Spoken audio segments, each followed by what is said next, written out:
បាទសូមជម្រាបសួរបងប្អូនអរគ្នាបាទសូមស្វាគមន៍មកកាន់កសិដ្ឋានចិញ្ចឹមកង្កែបបាទ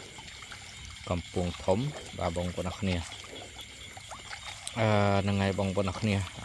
សម្រាប់យើងអ្នកលក់កាបបាទអ្នករោស៊ីកង្កែបបាទហើយយកស្មានណាគឺខ្ញុំទំនេរបាទយើងមកធ្វើការដាក់ចំណីឲ្យកង្កែបណាបាទនិយាយរំទៅកែបវាមានសុខភាពល្អឃើញងាប់មួយបាទកំអីទេបងប្អូនអរគ្នាមួយប៉ុណ្ណឹងបាទចាត់ទុកថាវាវាជារឿងធម្មតាទៅហើយបាទមួយពីរហ្នឹងអីប៊ីសបងប្អូនអរគ្នាប៊ីសទូរស័ព្ទធ្លាក់ទឹកសោះបាទអ្នកដែលចេះបងប្អូនអរគ្នាអាចរកលុយបានច្រើនបាទពីការចិញ្ចឹមហ្នឹងណាបាទហើយមិនចេះអីទេបងប្អូនអរគ្នាចេះធ្វើលក់ចេះចិញ្ចឹមបាទសុទ្ធតែជាលុយបាទលុយសុទ្ធលុយលើគោកណាបាទច្រើនណាស់បងប្អូនអរគ្នា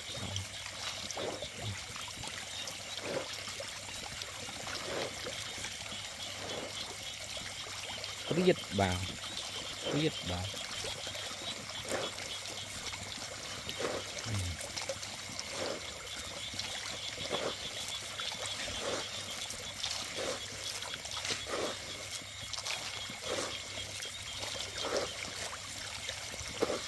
ហើយសម័យបច្ចុប្បន្ននេះបាទរបស់ហូបគឺมันអត់អ្នកទិញទេបាទណាតែរបស់ដែលយើងទិញទុកអត់មានបានប្រយោជន៍អាហ្នឹងសុទ្ធតែជាបាទសុទ្ធតែជាអ្វីដែលយើងគួរតែគិតបាទហ្នឹងទីច្រើនរបស់ដែលចំណាយទៅមិនសូវមានប្រយោជន៍បាទបច្ចុប្បន្ននេះបងប្អូនរៀងកាត់បន្ថយតិចហើយបាទមិនដូចពីលើកមុនណាលើកមុនបាទឃើញរបស់អីមិនត្រូវការក៏ទិញណាបាទបច្ចុប្បន្ននេះអត់ទេបាទនឹងឲ្យតើរបស់នឹងត្រូវការណាស់ទៅបន្ទិញបាទហើយដូចកាបនឹងជារបស់ហូបបាទជារបស់ដែលហូបប្រចាំថ្ងៃមិនថាកន្លែងអ្នកលក់កាបបោកភាគច្រើនគឺមានកង្កែបបាទហូបណាបាទកង្កែបនឹងយើងធ្វើបានច្រើនមុខបាទជាពិសេសអ្នកដែលលក់បាទលក់កាបបោកអីហ្នឹងបាទគឺគាត់ធ្វើកាបបោកបាទលក់ហើយបាទហ្នឹងហើយមិនថាប្រហែលមុខក៏ដោយប៉ុន្តែអ្វីដែលខ្ញុំមកឃើញគឺបាទកាបបោកគឺមានទីផ្សារល្អបាទហើយទៅបីតែខាងខ្ញុំនេះអ្នកខ្លះអាចនៅរោចំណូលបានមួយខែ1000 1500អីដែរបាទ$1500អីដែរបាទហ្នឹងហើយក៏បោកកាបលក់ណាបាទមានអ្នកខ្លះទៀតបាទគឺគាត់បោះទៅឲ្យមួយបាទមួយថ្ងៃ400-500ចកាអីចឹងណាបាទហ្នឹងហើយវាអត់ទៀងបាទបងប្អូនអរគ្នាអត់ទៀងណាបាទច្រើនណាស់ទៅពពបាទច្រើនណាស់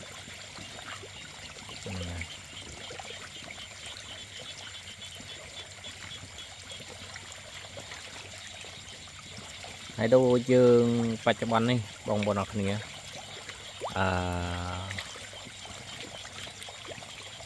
សេដ្ឋកិច្ចមិនសូវល្អបាទអ្នកដែលចំណាយដើមទុនច្រើនបាទនៅក្នុងការបើកមុខរបរបាទក៏មិនសូវល្អប្រហែលដែរបាទប៉ុន្តែបើថាអ្នកមុំទេបាទគឺល្អទៅវិញណាបាទព្រោះអីមិនសូវជាចំណាយដើមទុនច្រើនបាទហើយចំណូលវាគូសំដែរបាទហ្នឹងហើយចំណូលអ្នកខ្លះ$400-500 $1000អីក៏មានដែរបាទអានឹងវាស្រ័យទៅតាម